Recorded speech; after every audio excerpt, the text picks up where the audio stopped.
All views, opinions, expressions, and insinuations of the show, its hosts, and their guests do not reflect those of the network and its management. The network and its management do not make any warranties on the opinions, views, expressions, and insinuations presented by the show, its hosts, and/or their guests. The network and its management shall not be liable to any claims or dispute arising from any mentions, expressions, or views presented by the show, its hosts, and/or their guests.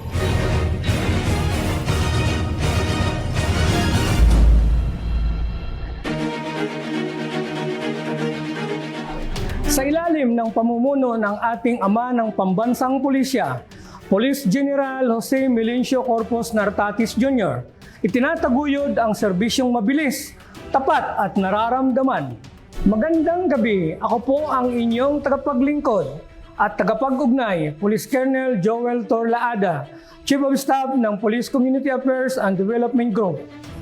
Pangako ng bagong PNP ang mas pinaigting na police visibility at agarang pagtugon sa krimen.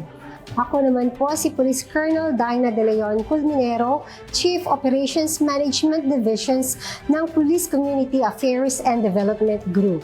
Kaya naman sa pangunguna ng ating ama ng pambansang pulisya, Chief PNP Police General Jose Melencio Corpus Nartatis Jr. Kayo po, mga mahal naming kasangbahay. Ang aming inspirasyon. Kami po ang inyong Police at your service.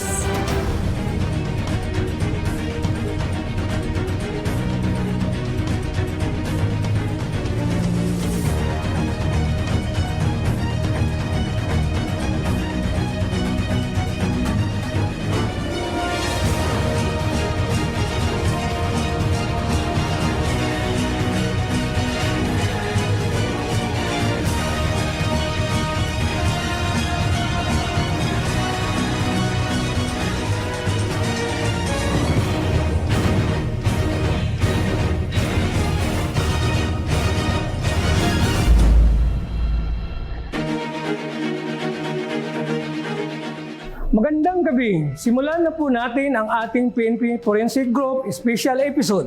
Tampok ang kanilang mandato, tungkulin at pinakabagong accomplishments ng kanilang mga investigasyon sa pamamagitan ng science and technology. Watch this.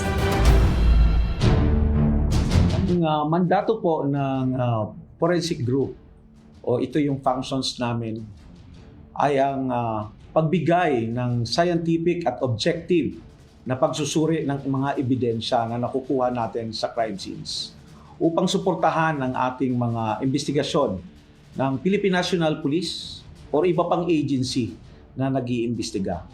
Kami po ang nagsisilbing evidence-based na investigasyon. Kabilang sa aming mga tungkulin ang paggagawa na pagsusuri o pag-i-examine ng laboratory sa laboratory, yung scene of crime operations or tinatawag nating SOCO, yung field laboratory works. Kami rin po ay nagsasagawa ng mga disaster victim identification or DVI. Kami po ang pumupunta sa mga sakuna at para kumuha ng mga ebidensya at mag-identify po ng mga nasawi or mga bagay-bagay na dapat nating ma-identify sa crime scene. At nagpapatuloy po din po kami, hindi lang po sa mga crime scene namin, kasama po rito ang research at development para mapashusay lalo yung aming mga scientificong pag-i-examine or yung mga practice po namin. Bukod dito, mahalaga rin po or binibigyan namin ng pagpapahalaga yung training ng aming mga personnel kasi kami po ay tinaguriang scientist ng PNP. Kami po yung experts in terms of forensic. No? At ito po, isa rin ang pinakamalaking ginagawa namin po ngayon ay ang pakikipag-collaborate both the local at international investigative agencies. Sa kabuuan, layunin namin na mapatiyak namin na ang bawat ebidensya ay tama ang pagpoproseso at ang interpretasyon upang makatulong sa kabuuang investigasyon ng mga ahensya or yung Philippine National Police para ipakita yung truth and justice through science. Sa unang 100 araw bilang acting director ng Forensic Group ni Police Colonel Pierre Paul F. Carpio, nakapagtala na ng 366,100 na mga requests for forensic services. At sa laki ng bilang na yan ay 863,449 na mga examination ang kanilang naisagawa. Sa kanilang mga SOCO response, ang Forensic Group ay nakapagtala na ng 2,233 na mga SOCO assistance. Sa mga nakalipas din na ilang buwan, ang Forensic Group ay nasa forefront ng investigasyon sa ilang significant cases. Ang Forensic Group ay naging instrumento sa paglutas ng iba't ibang mga kaso. Ilan sa mga ito ay pagkakadiskubre ng Forensic Group ng mga magkakaugnay na kaso ng shooting incidents sa pamamagitan ng kanilang firearms identification system. Isang magandang halimbawa na lamang ang mga kaso nila sa bar, kung saan 16 na insidente ng pamamaril ang kanilang natuklasan na magkakaugnay. Sa pamamagitan ng pag-examine sa basyo na na-recover, kanilang natuklasan na ang baril na ginamit ay siya ring ginamit sa pamamaril sa 15 pang insidente. Naging instrumento rin ng Forensic Group sa pag-identify ng mga biktima sa lumubog na barkong Tricia Kershin III, kung saan marami sa mga biktima ay na-establish ng Forensic Group ang mga DNA. Ang kanilang pagkakakilanlan sa pamamagitan ng DNA examination at odontological examination ay kanilang nade-determine ang kanilang pagkakakilanlan hanggat nandyan din ang immediate family para sa standard DNA sample. Marami ring naging breakthrough sa fingerprint identification kung saan ang Forensic Group ay nakakatulong sa pag-establish ng kaso sa pamamagitan ng pagdedetermine ng pagkakakilanlan ng suspect o pag-uugnay sa isang individual sa isang naganap na krimen sa pamamagitan ng pag-examine ng fingerprint na nakolekta ng kanilang SOCO team. Ang mga bagay na ito ay ilan lamang sa mga halimbawa ng kakayahan at husay ng mga personal ng Forensic Group. Marami na silang ganyang mga naging accomplishments at patuloy pa nilang pinagbubuti at pinapaunlad ang kanilang kakayahan sa forensic investigation ayon pa rin kay Police Colonel Carpio. Sa PNP Forensic Group po, ang aming accomplishment ay nakabase or naka-align po sa ating PNP focused agenda ng ating pambansang pulisya na namamahala na si Police General Jose Melencio C. Nartatis Jr. kung saan nakapokus po ito sa enhanced managing operations, yung ating resources management, at yung moral and welfare. Dito po sa Forensic Group, ang police operations po natin, lalo na po ay may proyekto kagaya po ng command centers, kung saan nagkakaroon po ng real-time monitoring ang ating headquarters doon po sa ating mga personnel on the ground, kung saan nagbibigay po tayo ng magandang komunikasyon. Nabibigyan po natin sila ng coaching, nabibigyan po natin sila ng mga bagay-bagay na pangangailangan nila during sa kanilang police operations. Dito po, yung mga significant cases, nakikita natin at naaalagaan para sa ikakaganda ng mga ebidensyang nakukuha natin. Kasabay na po rito yung tinatawag na proyektong Unified Forensic Data Management System, kung saan ito po ay portal. Lahat po ng ating ebidensya, lahat po ng mga eksaminasyon natin, o lahat na aktibidades o galaw ng ating field offices ay nare-record po real-time. Kung Bohol ka man, o Mindanao, o nasa Bisaya ka man, ito ay nare-record po dito ng real-time sa National Headquarters sa pamamagitan po ng Unified Forensic Data Management System. Kasabay na po rito yung pag-aangat ng ating kalidad ng ating mga monitoring sa Evidence Management Division, kung saan ito po ay nakatutok sa lahat ng ebidensya natin, sa lahat ng ating mga vault or ating mga evidence rooms ay naka-record 24/7. Dito po na ibibigay at nakakasigurado tayo na ang kredibilidad at integridad ng ating mga ebidensya ay talaga pong nakikita, nadodokumento, at airtight po yung ating tinatawag na chain of custody. Dito po ay hindi lang po teknolohiya. Kasama po rito yung tinatawag na competency ng ating mga tao. Teknolohiya, competency, ang ebidensya ay tama. Ang ebidensya ay tinatawag po nating facts or physical evidence. Itong facts na ito ay tinatawag nating trust. Itong trust na ito ay sigurado po tayo na yung ating komunidad, yung ating pinagsisilbiang kababayan natin, ay sigurado pong magkakaroon po ng tinatawag na kalinawan or yung trust para po sa ating forensic group. Dito, nagkakaroon po ang excellence ng ating serbisyo sa publiko, ang forensic group. Ang mga hakbang na dapat gawin ng forensic group upang kanilang mapanatili ang mataas na antas ng kredibilidad at tiwala ng publiko. Ang hakbang po ng forensic group para mapanatili ang mataas na antas ng kredibilidad at tiwala ng publiko ay tumutukoy sa ebidensya bilang pundasyon ng investigasyon. Kaya ang tiwala ng publiko ay tinuturing na pinakamataas na antas ng responsibilidad ng PNP Forensic Group.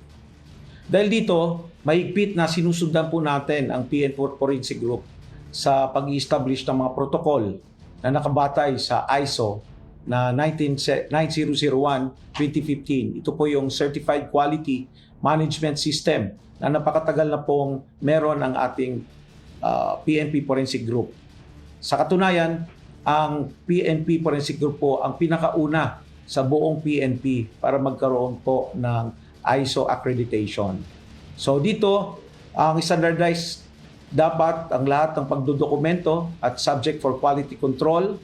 Kaya ang resulta ng forensic examination ay consistent, reliable at tinatanggap hindi lamang dito sa lokal na hukuman, kundi buong mundo ay dapat matanggap ang ating mataas na integridad at kredibilidad na ginagawa ng forensic group. Bukod dito, patuloy na pinapalakas ang competence ng forensic examiners natin sa pamamagitan ng structured certification program na may malinaw na kwalifikasyon na requirements para sa ating mga examiners para ito ay lalong tibay ang kanilang expertise lalo na pagdating sa korte. Kasabay nito ang pinapanatili ang integridad sa pamamagitan ng strict adherence to scientific methods, continuous training, at regular na pag-update ng teknolohiya. Sa teknolohiya, dito po ay we are coping, kagaya po ng ating command center, dito po ay ibinibigay po natin dito yung 24/7 real-time na mga significant cases ay pwede po nating itawag dito sa National Headquarters at mag-set up po tayo para na-monitor natin at nabibigyan natin ng magandang communication yung ating mga team leaders para doon sa crime scene ay may katulong yung ating mga team leaders dito sa National Headquarters. So dito ngayon, 24/7 in remote, nakikita rin dito sa ating headquarters yung nangyayari doon sa crime scene para mapagbigyan po sila ng mga iba't ibang inputs in terms of the 10 competencies. Kung kailangan nila ng doktor, may doktor po tayo agad. Kung kailangan nila ng chemist, kailangan nila ng engineer, kailangan nila ng medtech or serology or histopath, ay maibibigay po natin yung mga inputs na dapat makuha nila. So, isa ito sa mga teknolohiya na binibigay natin. Ganun pa man, ibinibigay din po natin yung strict compliance natin sa pagbibigay ng importansya sa mga storage ng ating mga ebidensya. Kaya pinapakita po natin dito or pagkukup natin ng tamang standard ng ating mga storage ng ating mga ebidensya. So, kasabay nito, ang pinapanitili ang integridad sa pamamagitan ng strict adherence sa lahat ng chain of custody para magkakaroon po din tayo rito ng malinaw na accountability sa bawat piraso ng ebidensyang hinahawakan. At dito, sinusuportahan ng ating traceable documentation and audit mechanism. Sa kabuuan, ang kombinasyon ng ating standardized procedure, yung ating administrative at operational manual, yung competence-based certification ng ating mga expert para lalong mapalago at mapaipakita natin sa publiko na yung ating forensic group ay lahat ay profesional at mataas ang antas ng kanilang mga sertifikasyon. Ganun din po yung ating scientific discipline kung saan dito po ay Palagi po nating sinusundan yung ating mga manual process and procedures na naaayon sa lokal at international na procedures at processes. Dito nagpapapatatag ang ating kredibilidad at tiwala ng ating mga kababayan sa PNP at hindi lang sa forensic group pero sa kabuuang Philippine National Police po. Mula naman sa serbisyong mabilis, tapat at nararamdaman ng PNP Forensic Group, dumako naman tayo sa functions ng 10 divisions ng PNP Forensic Group. Narito po ang mga division ng PNP Forensic Group at ang kanilang specializations. Watch this. Kilala ng pangkaraniwang mamamayan o mga manonood ng SOCO, ang kanilang papel sa paglutas ng kaso ay madalas nating napapanood sa iba't ibang palabas, sa telebisyon. Sa pagsusuri ng isang krimen, pasok ang mahalagang tungkulin ng SOCO. Pero alam nyo bang ang SOCO ay isa lamang sa mga mahalagang papel ng PNP Forensic Group? Bukod sa SOCO, marami pang mahalagang gampanin ang Forensic Group. At ang mga yan ay isa-isang ibibida sa special na handog na ito ng longest running TV program ng PNP, ang Police at Your Service. Dito naman po sa DNA, ito po ang ating hepe at isa rin sa expert ng DLD, si Police Colonel Edmar De La Torre, kung saan siya yung magbibigay ng liwanag kung ano ang kakayanan at kapasidad ng DLA Division. Magandang araw po sa inyo. Ako po si Colonel Edmar De La Torre. Ako po ang hepe ngayon ng DNA Division po ng PNP Forensic Unit. Ngayon sa atin po, ang DNA po ay nagsimula po siya way back 2001. Pagkatapos po yun, umangat po kami bilang una lang po isang laboratorio. Ngayon po, ang DNA Forensic Group ng PNP, 3 na po ang laboratorio namin. Isa sa Luzon, isa sa Visayas, at isa sa Mindanao. Ngayon, ang hinahawakan po namin dito sa DNA, mga biological samples. Ito po, ang inaano po namin dito is puro criminal or pwede rin kami civil case, basta po yan nakahabla na po sa korte.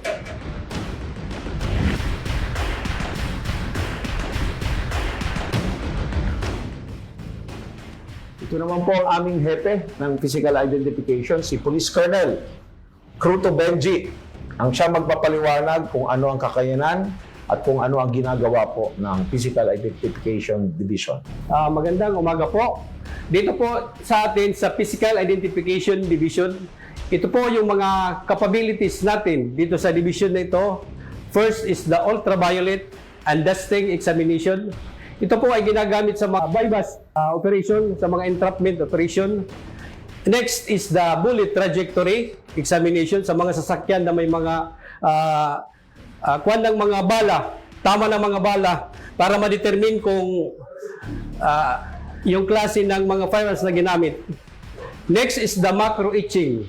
Ito po ay ginagawa namin para ma-determine natin kung yung mga serial, chassis number at saka engine number ay tampered or not tampered. Ito po. Next is the hair and fiber. Dito po malalaman natin kung human ba or animals. Yes. And the next is the footwear and tire marks. Next is the paint and soil analysis. And next is the physical match. And the last is the tool marks. Then dito po tayo sa loob. Ito po yung equipment na ginagamit natin sa pag-examine ng mga physical evidence like hair and fiber. Yes, ito po ay scanning electron microscope. Dito po natin in-examine yung mga trace evidence natin po. Andito tayo ngayon sa isa sa mga division ng Forensic Group, yung tinatawag nating Photography Division, kung saan dito po ang mga dokumentasyon ng isang ebidensya ay ipinapakita hindi lamang sa crime scene, kundi pati rin sa korte. Ito naman po ang ating Deputy Chief ng Photography, si Police Lieutenant Colonel Eric Garcia. Siya po ang ating isa sa mga eksperto ng Photography Division. Siya po ang magpapaliwanag ng kakayanan at kapasidad ng division na photography. Ito ang Forensic Photography Division at kami ang nagdodokumento ng crime scene. sa pamamagitan ng photography, videography at ang ating pinakabago na equipment, itong 3D laser scanner. Ito ay kayang makapagdokumento ng crime scene, ng buong crime scene sa pamamagitan lamang ng ilang saglit. Bawat istasyon ay kaya nito magdokumento sa 2 to 3 minutes. Makakapag-provide ito ng 3D model ng crime scene na pwede nating i-explore sa iba't ibang anggulo. Ito ang Forensic Photography Division. Kami ang nagdodokumento ng crime scene sa pamamagitan ng photography, videography, crime scene sketching, at itong ating pinakabagong teknolohiya o equipment na tinatawag na 3D laser scanner. Nakapag-dokumento ito sa bawat istasyon ng 2 to 3 minutes. Ibig sabihin, ang buong crime scene ay may dokumento natin sa maikling panahon lamang. Kung makikita nyo rito, ito ang 3D model, isa nating example. Ito ang 3D model ng isang ginawa naming example ng crime scene. Makikita nyo, pwede nating balik-balikan sa anumang anggulo, sa iba't ibang anggulo ang crime scene. Kahit na ito ay dito na sa opisina. Isa pang gagamitan na ating ginagamit sa pagdokumento ng crime scene ay itong ating drone. Dito sa drone, ating may dokumento ang kabuuan ng crime scene sa mataas na lugar para malaki ang coverage na makikita natin na mas makakatulong sa pag-intindi sa crime scene. Ito ring division na ito ang nagkakandak ng facial composite at computerized facial composite. Dito, makakapag-provide tayo ng imahe ng suspect.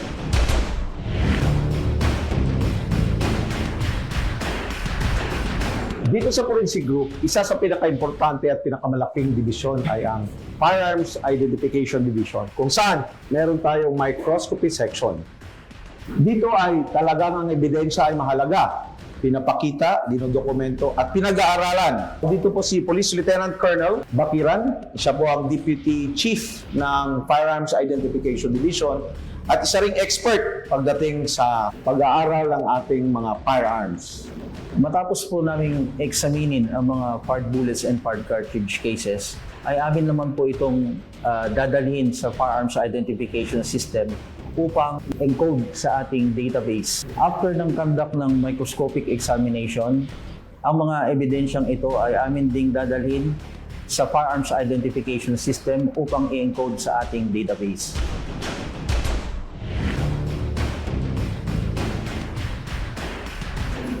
Nandito naman po tayo sa Firearms Identification System kung saan yung mga evidence bullet and fired cartridge cases na atin pong in-examine sa microscopy section ay dadalhin po dito upang i-encode sa ating database. Narito po si Police Captain Garcia upang ipaliwanag ang sistema ng Firearms Identification System. Sir, ma'am, nandito po tayo sa Firearms Identification System kung saan po ang mga criminal evidence na na-recover sa crime scene pagkatapos ma-examine natin sa bullet comparison microscope, dinadala dito sa Firearms Identification System para makandak natin ng encoding. Ito yung mga microscopic features niya na kinukuha digitally. Kung makikita niyo po doon sa monitor, ito po yung tinatawag na bullet tracks. Nakukuha niya yung peripheral surface ng bullet. And then, dito naman tayo sa brass tracks. Okay, sa brass tracks, dito naman kinukuha yung basyo, kinukuha niya yung breech face, lahat ng markings dito, breech face marks, paring pin, ejector, at full head stamp. Lahat ng signatures ni firearms ay imprinted at kinukuha niya doon sa digital images through the brass tracks acquisition station. At pagkatapos ma-encode lahat from bullet tracks and brass tracks, ito ay sinasubmit ngayon kay data concentrator and correlation server, wherein kung napupunta na po tayo doon sa analysis station, yun po yung analysis station natin, sir, makikita natin na lahat ng mga encoded ay papasok tayo dito. Ito na po sila. Ito na po yung products niya ngayon. Okay. Ito yung sa basyo, ito yung fired cartridge case. Nagkakandak na po yung examiner natin ng digital side-by-side comparison. While ganito din po sa bullet racks, ang pinanggalingan. Yung bullet naman po, kinukuha niya po, i-match niya side by side. With the same direction, kinukuha niya po lahat ng mga imperfection ng galing sa barrel. Encoded na yung digital images niya. And then, pagkatapos po nito, magkakandak na po tayo ng confirmation examination. To perfect ng 100% natin yung examine natin.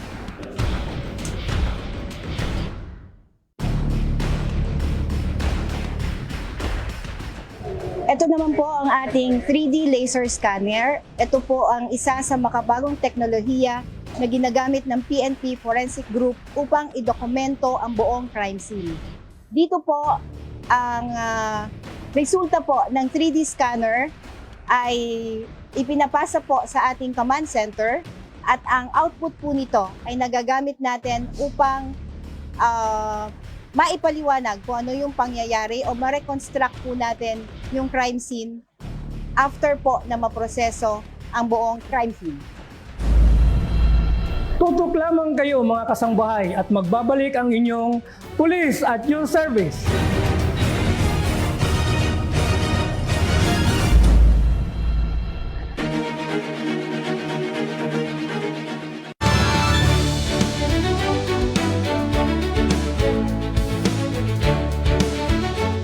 From Manila to Dagupan and now Laguna. Get ready for an evening of music and film. Don't miss Wish Date Rewrite, happening on July 6, Sunday, 7 p.m. at Jose Rizal Coliseum, Calamba, Laguna, featuring live performances from MYMP, Renz Verano, and Ray Valera, with a special screening of a film starring Vivory and Joao Constancia. Experience live music and film in one event.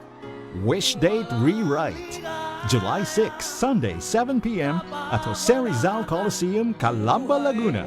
Get your tickets at www.wishtickets.net.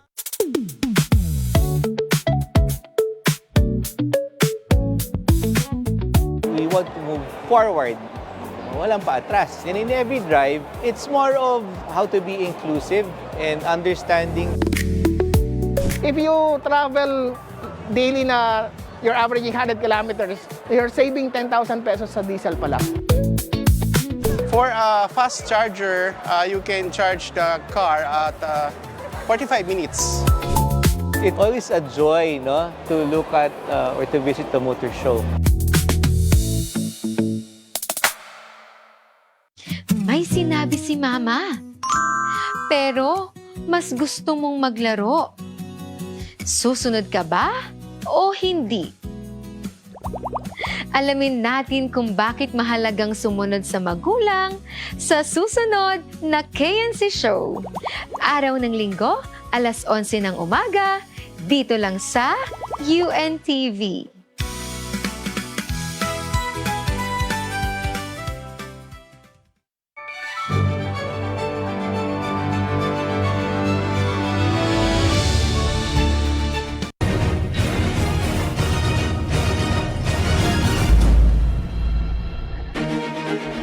Nagbabalik po ang mga programa ng Bagong PNP para sa Bagong Pilipinas mula sa inyong Police at Your Service.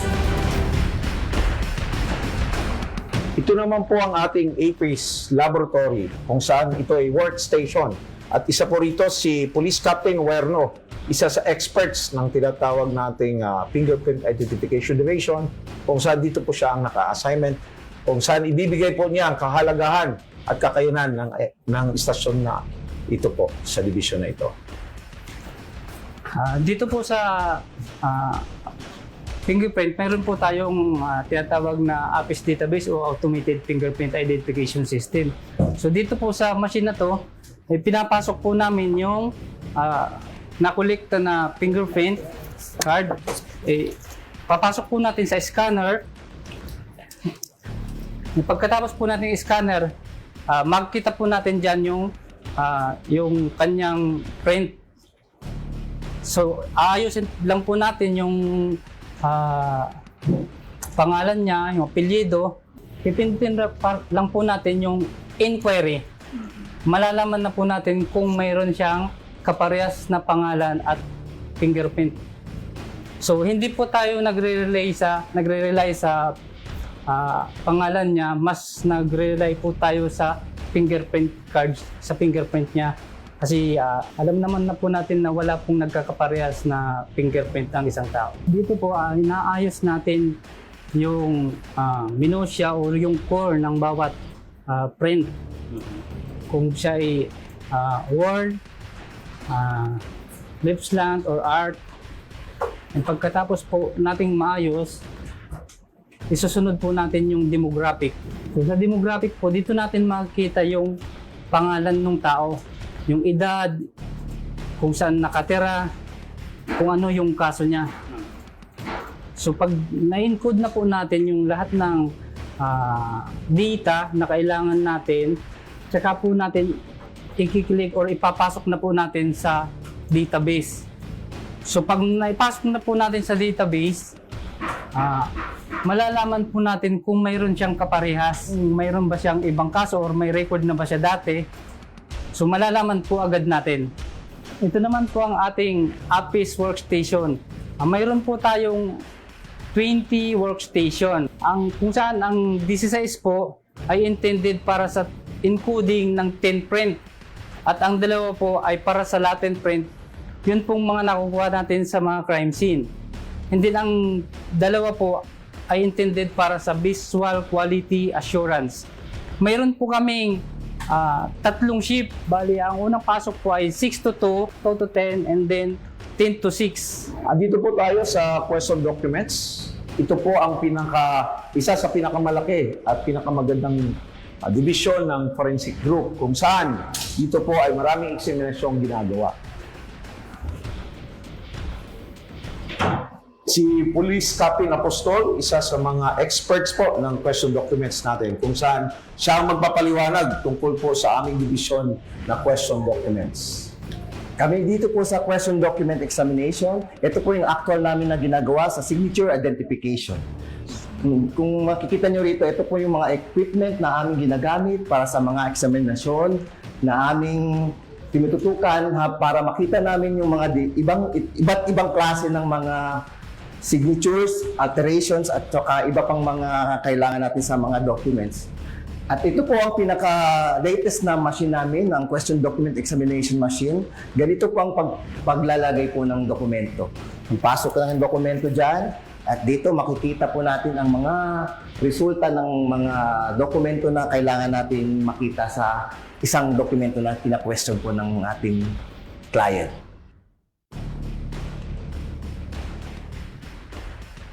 Ito naman po ang isa sa pinakamalaking division ng forensic group. Ito ang polygraph division, kung saan ini-examine po natin ang ating mga kliyente. At dito po natin nalalaman kung ano ang mga findings at ang pwede nilang ibigay na conclusion sa atin. Si Police Inspector Torreo, isa sa mga eksperto ng polygraph exam, kung saan siya ay magpapaliwanag kung ano ang ginagawa ng division ng polygraph. Ang Polygraphy Division po ay ang opisina dito sa PNP Forensic Group na siyang nangangasiwa ng pagsasagawa ng polygraph examination. Ito po ang polygraph suite ng aming tanggapan na siyang isinasagawa, ang lugar kung saan isinasagawa ang bawat eksaminasyon. Ito po ang aming polygraph examiner at ang kanyang gamit po ay ang LX5000 computerized polygraph system ng National Headquarters. Ito po ang aming polygraph examiner at ang gamit po namin dito ay ang LX or Lafayette LX5000 computerized polygraph system. At ito po ay ang datos o yung physiological responses na nakukuha po natin mula po doon sa ating examinee. Nakukuha po yan sa pamamagitan po ng mga ikinabit po nating transducer sa iba't ibang bahagi ng katawan ng ating examinee. Ngayon po para ipakita ang transducer, nandito naman po. Ito po ang pneumograph. nakakabit po sa dibdib at sa bandang tiyan ng ating examinee. Ito po ay ang transducer na siyang magre-record at kukuha ng breathing pattern ng ating subject or ng ating examinee. Ikalawa po ay ang electrodermal activity sensor. Ito pong mga transducer na nakakabit dito sa daliri ng ating mga examinee, partikular na sa hintuturo at palasingsingan. So yan po ay may sapat lamang na elektrisidad upang kunin ang skin resistance ng ating examinee. Ikatlo po ay ang blood pressure cuff na nakakabit po sa kanang braso ng ating examinee. Yan po ang kukuha ng pulse rate ng ating examinee. Sumunod po nating polygraph transducer ay ang photoplatismograph na nakakabit naman po sa gitnang daliri kung saan nakakabit yung EDA sa ating subject. Ang photoplatismograph po ay ang pangunahing transducer na magre-record ng blood volume ng ating subject. At ito naman pong mga red panels at sa upuan o sa bandang puwetan po ng ating subject ay may motion or movement sensors po tayo o karaniwang natawagin naming activity sensors na kung saan ito ang magre-record ng bawat galaw o anumang uri ng diin na gagawin ng ating subject or examinee sa kabuuan ng ating examinasyon. So, ito po yung traces ng ating examinee. Ito po yung kanyang breathing pattern. So, yan, makikita nyo po kung ilang pattern po yung nagagawa niya. Ito po ay yung skin resistance o yung pamamawis po ng balat ng ating subject. Ito naman po ay yung kanyang pulse rate. So, kung nakikita niyo po, may mga deviation siya. Ito naman po ay ang PLE at ito po yung movement or activity sensors natin. Kung makikita ninyo, kapag gumalaw siya o may binigay na diin, ay nakikita at masusukat din po ng ating examiner. So, precision po talaga and accuracy ang bentahe pagdating naman po sa pagsasagawa ng polygraph examination. Bawat isang dibisyon ay kumikilos at magkakaugnay na ginagawa ang lahat para sa dakilang layunin. Ang mapalutang ang katotohanan at nararapat sa paraang sayantipiko. Samantala, ang paniniguro ng forensic group pagdating sa chain of custody ng ebidensya ay hindi mababahira ng anumang paglabag mula sa crime scene hanggang sa laboratorio.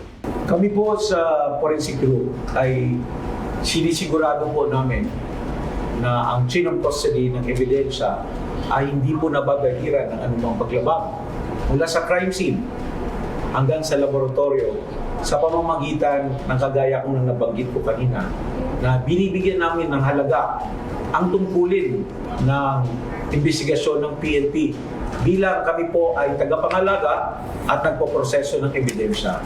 Dahil dito, we treat every piece of evidence with highest degree of integrity at evidentiary sanctity.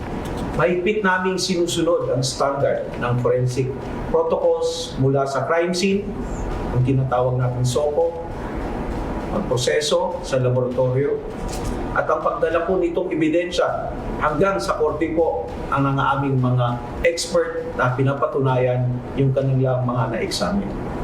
Tinitiyak namin na tuloy-tuloy at maayos na dokumentasyon ng bawat galaw ng ebidensya mula sa tamang pagkuha ng o koleksyon ng evidence natin, yung pag-label po niya, ang paggamit po ng mga lagayan, kagaya ng temper evident packaging, hanggang sa pagpresenta po nito sa korte at kasama na po dito yung ating custodian at ang ating mga examiners. Limitado ang binibigyan po ng karapatan o yung authorization ng mga personnel para humawak po ng aming mga ebidensya. Binibigyan din po natin ng training ang mga first responders kasi sila pa unang nakakakita ng ating mga ebidensya. Dahil sila ang unang humahawak ng crime scene at naglalagay po para seguridad at hindi magkaroon ng kontaminasyon sa crime scene. Sa pamamagitan nito, natitiyak na tama ang initial na handling at ang pagpoprotekta ng ating crime scene, kasama na rin po ang ebidensya. Sa kabuuan, sa pamamagitan ng mahigpit na pamantayan at tuloy-tuloy na pagsasanay, napapanatili namin sa forensic group kredibilidad at legal na integridad ng ating ebidensya sa bawat investigasyon. Dito, kasama na rin po ang ating mga makabagong teknolohiya para ma-preserve po natin ng tama ang ating mga ebidensya sa crime scene.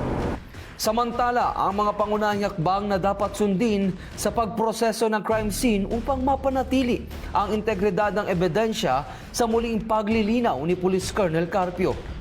Aniya, ang mga ito ay nagsisimula sa pag-secure ng lugar upang maiwasan ang kontaminasyon. Sinusundan ito ng preliminary survey para sa paunang obserbasyon at pagkatapos ay masusing documentation gamit ang litrato, video at pag-sketch. Kasunod dito ang sistematikong paghahanap ng ebidensya gamit ang iba't ibang search method at ang maingat na pagkolekta, pag-package at pag-label ng bawat item. Mahalaga rin ang tuloy-tuloy na dokumentasyon ng chain of custody hanggang sa final survey bago tuloy ang i-release ang crime scene. Dagdag pa rito, mayroon ng 24/7 live at real-time monitoring ang Forensic Group Crime Scene Processing sa pamamagitan ng kanilang command center na sa kanilang main office sa National Headquarters sa Camp Brigadier General Rafael T. Crame. Ito ay nakakatulong upang masigurong nasusunod ang tamang procedures sa bawat operasyon. At higit sa lahat, ang lahat ng ito ay nakabatay sa kanilang established forensic standards at protocols upang matiyak ang integridad at kredibilidad ng ebidensya sa bawat investigasyon. Nilinaw rin ni Police Colonel Carpio ang karaniwang problema sa evidence handling na dapat pakaiwasan ng isang forensic group personnel. In my 27 years sa practice ng forensic group, karamihan sa nakikita naming problema, lalo po ng trabaho namin dito sa forensic group, na we uphold zero compromise policy sa mga ebidensya namin handling dahil patid namin na anumang lapse ay maaaring maka-epekto ng napakalaki sa resulta ng aming investigasyon. Kaya nga naman, kami po ang aming binibigyan ng diin ay ang kontaminasyon. Kaya dito, pinapalaganan po namin yung tinatawag po namin awareness. Doon po sa mga una o tinatawag nating mga first responders kung paano nila isi-secure o bibigyan ng halaga na kailangan walang kontaminasyon doon po sa crime scene. Kaya karamihan, dito po nagkakaroon po ng problema ang ating mga scene of crime operators dahil po contaminated po ang ating crime scene. Kaya kami naman po ay talagang nagpapasalamat sa UNTV at yung police at your service dahil sa ganitong pagkakataon, gaya ng interview na ito, dahil mas napapalawak o nabibigyan namin ng halaga yung tinatawag natin awareness, yung kalaman ng ating publiko tungkol sa kahalagaan ng crime scene preservation or dapat walang kontaminasyon, dapat mabigyan ng halaga ang seguridad ng ating crime scene. Bago pa man dumaan o dumating ang ating mga kapulisan at ang ating PNP forensic group o tinatawag natin na scene of crime operators. Dagdag pa nito, lahat ng ebidensya na pumapasok sa aming laboratorio ay sumasailalim sa masusing pagsusuri at dokumentasyon. Tinitiyak namin na ang kondisyon at description nito ay tumutugma doon sa nakasaad sa request of examination upang mapanatili namin yung tinatawag na consistency at integrity ng ebidensya. Sa ganitong paraan, mapapanatili namin ang mataas na antas ng kredibilidad at ang pagiging maaasahan ng forensic process at the same time po doon po sa aming pag-appear po sa korte. Ito po ang bagong PNP sa bagong Pilipinas tungo sa tunay na kaunlaran para sa bawat mamamayan. Kaya sama-sama natin itong kamtan sa pagbabalik ng inyong Police at Your Service.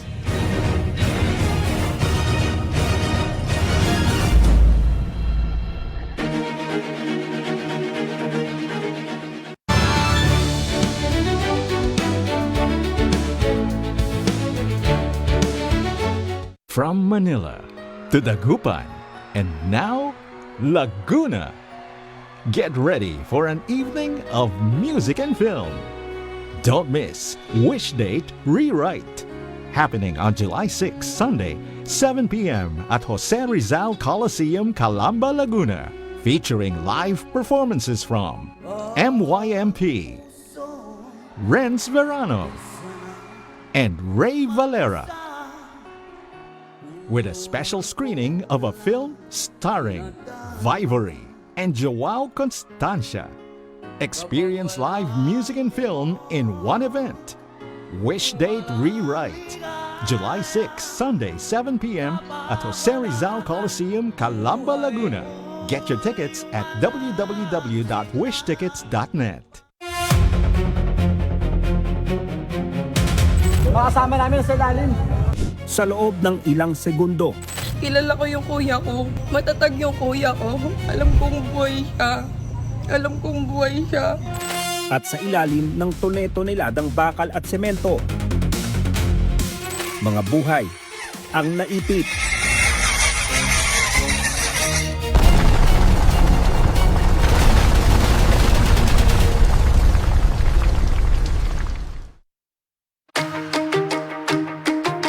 Maghapon ka bang nakaupo sa trabaho? Nako, mas nakakapagod yan at nagpapabagal ng iyong metabolismo. Ang labis na pag-upo ay parang laso na unti-unting nagpapahina sa ating katawan. Ang sikreto sa malakas na pangangatawan? Galaw-galaw din pag may time! Hindi kailangan ng matinding ehersisyo. Tumayo kada oras, mag-unat-unat o gamitin ng hagdan imbis na elevator. Panatilihing gising ang katawan at masigla ang sirkulasyon ng dugo buong maghapon. Isang paalala para sa kalusugan mula sa UNTV, your public service channel.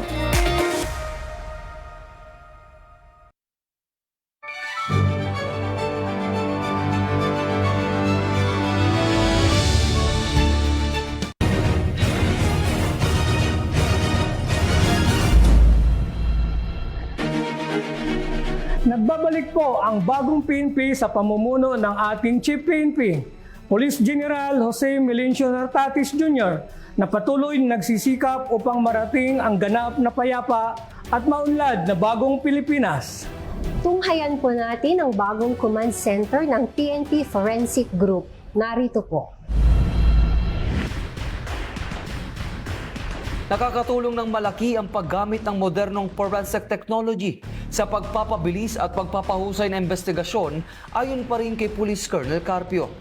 Sa Forensic Group, gumagamit sila ng advanced systems tulad ng Automated Fingerprint Identification System, Integrated Ballistic Identification System, CODIS para sa DNA profiling, at 3D laser scanner para sa mas accurate na documentation ng crime scene. Sa pamamagitan ng mga teknolohiyang ito, mas mabilis ang pag-match, mas precise ang analysis, at mas reliable ang resulta na naibibigay sa mga investigador. Ngunit higit sa lahat, ayon pa kay Police Colonel Carpio, ang teknolohiya ay katuwang lamang nananatiling mahalaga ang expertise, training at professional judgment ng mga forensic experts ng mga forensic group upang masigurong tama ang interpretasyon ng ebidensya. Sa kombinasyon ng modern technology at highly competent personnel, napapalakas nila ang kakayahan ng PNP sa paghahatid ng mabilis, makatarungang investigasyon. Samantala sa patuloy na pagsulong at modernong teknolohiya, nakasabay at nakagapay rito ang Forensic Group, syempre pa para sa serbisyong mabilis, tapat at nararamdaman ng ating mga mamamayan. Magandang gabi po sa inyong lahat. Welcome po dito sa PNP Forensic Group, ang makabagong teknolohiya.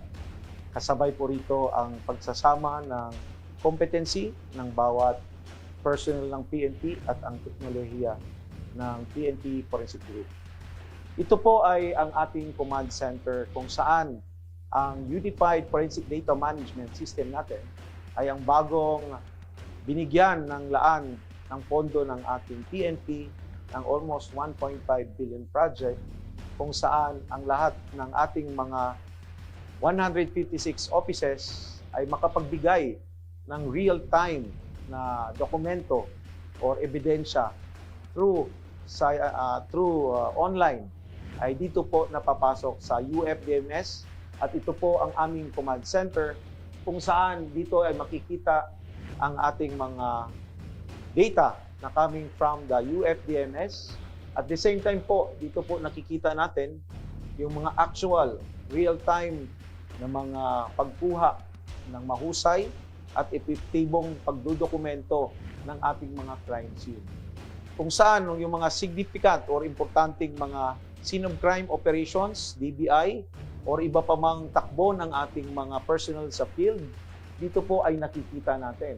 So dito po ay ang bago nating ginagamit, yung 3D scanning. Mga 2 minuto lang po sa crime scene ay maibibigay po ng ating mga field offices yung itsura ng crime scene natin, ating mga physical identification experts, question documents, o yung ating mga nag-autopsya, yung mga medical legal officer, unable to coach or makipag-usap doon sa ating mga operators doon sa field, kung saan makapagbigay sila ng magandang procedures.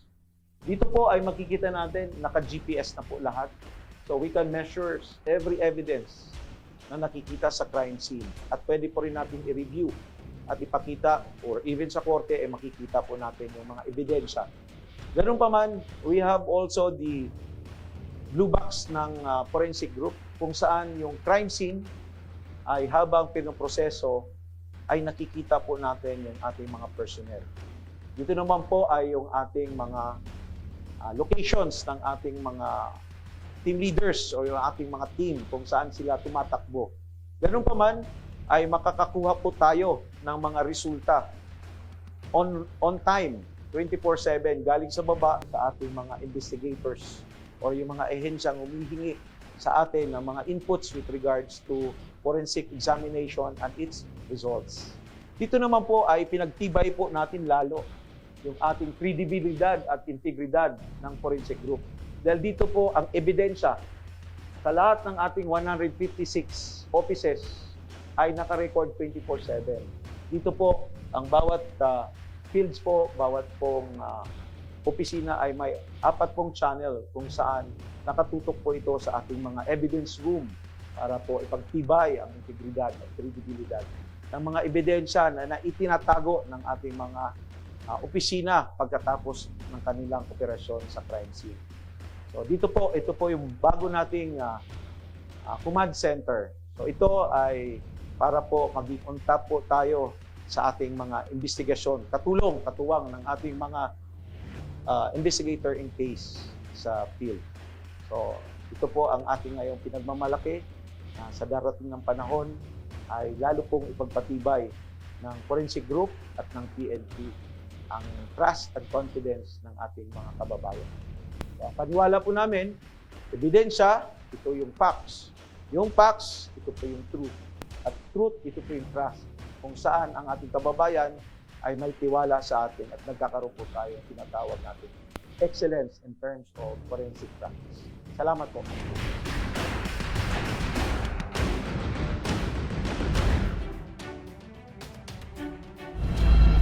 Mga mahal naming kasangbahay, marami pong salamat sa patuloy na pagtitiwala at suporta sa inyong pambansang pulisya. Sa paggabay ng ating Pangulong Ferdinand Bongbong Marcos Jr. tungo sa ligtas at maunlad na bagong Pilipinas para sa bawat Pilipino. At sa pamumuno ng ating Chief PNP, Police General Jose Melencio Corpus Nartatis Jr., kami po ang inyong bagong PNP para sa bagong Pilipinas. Serbisyong mabilis, tapat at nararamdaman. Ako po ang inyong lingkod at tagapag-ugnay, Police Colonel Joel Torlaada, Chief of Staff ng Police Community Affairs and Development Group. Ako naman po si Police Colonel Daina De Leon Colmenero, Chief Operations Management Division ng Police Community Affairs and Development Group. Patuloy po nating suportahan ang inyong PNP at ating pamahalaan tungo sa ganap na kaayusan at kaunlaran ng ating inang bayan. Magkita-kita tayo muli sa susunod na Sabado. Sa patuloy na magpapakita ng serbisyo ng inyong pulisya para sa bayan at mamamayan. Kami po ang inyong Police at your service. Dahil kami sa UNTV, Diyos ang aming sandigan, serbisyong publiko ang aming pinapahalagahan. Salamat sa Diyos, mabuhay ang pambansang pulisya at mabuhay ang ating inang bayang Pilipinas.